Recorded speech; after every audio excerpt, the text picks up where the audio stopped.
My fellow warriors, my name is Rabbi Moshe Lori, and I'm sure many of you have asked, why haven't you heard from me in the regular manner?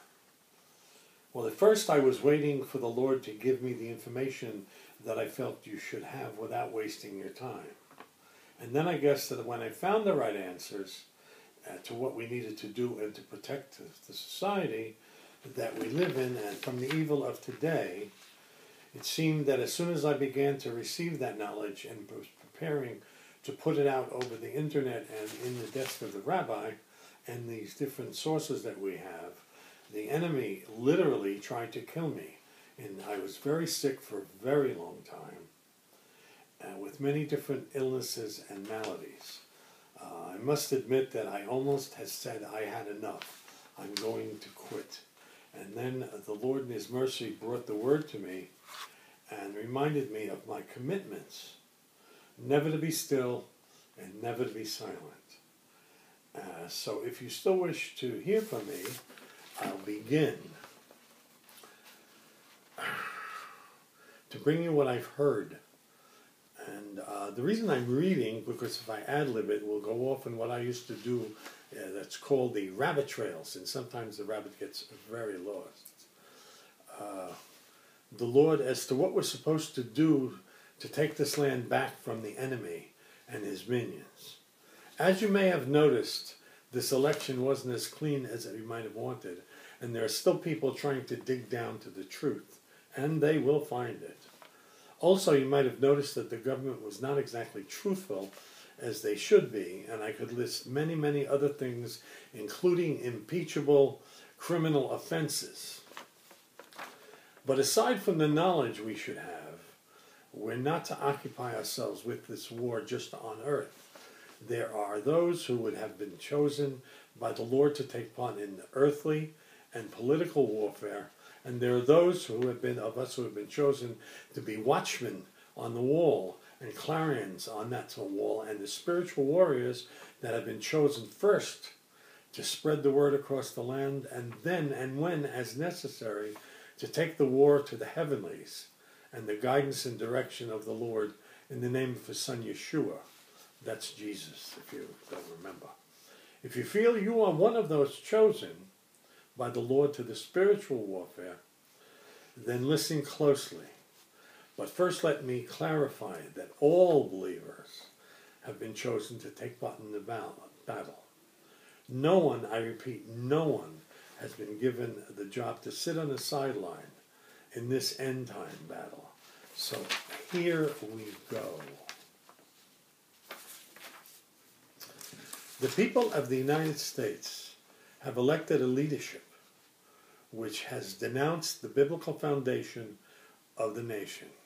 You say, but I haven't, and I know some of you haven't, but the way our country is built, this man has won a majority, and the party which he represents has tried all year to take God out of their political platform.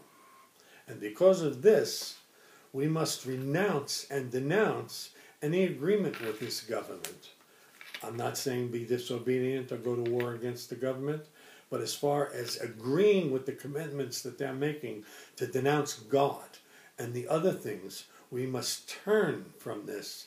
And then we must turn to the Lord God of Abraham and Jesus and make a personal commitment to Him. The commitment should go something like this. Now, this is just an example. You know, like the Our Father, you have to get this in your own words, or this, but make sure you understand it before you say it. And here it goes. You say something like this: Lord, I personally renounce the abomination that this nation and most of the world has become. I will no longer abide by the sins of this nation and the world in your name. I will take dominion over the 10 yards around me and all else that is under my dominion. I will still grant unto Caesar Caesar's, but when he tells me not to render unto God, that's Caesar, when he tells you not to render unto God, God's, then I will say I will not comply.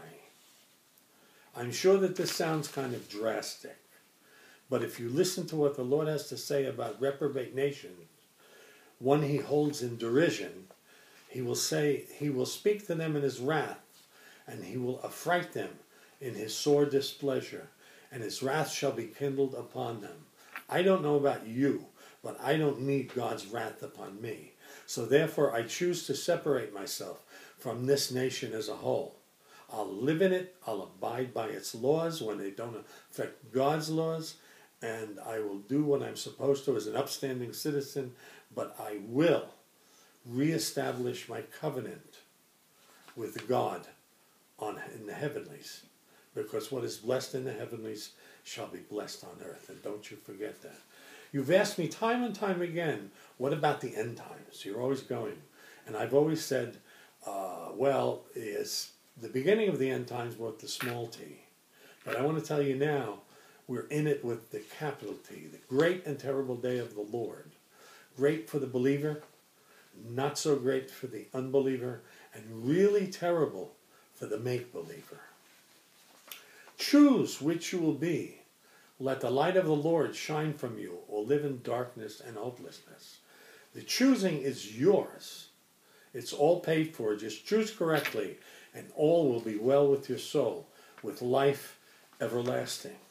And remember, if you enjoyed this message and would like to subscribe to this channel so you'll be notified when I'll put new things up, do so. And if you'd like to know more about me and what's going on, you go to BibleVoiceUSA.com and check it all out.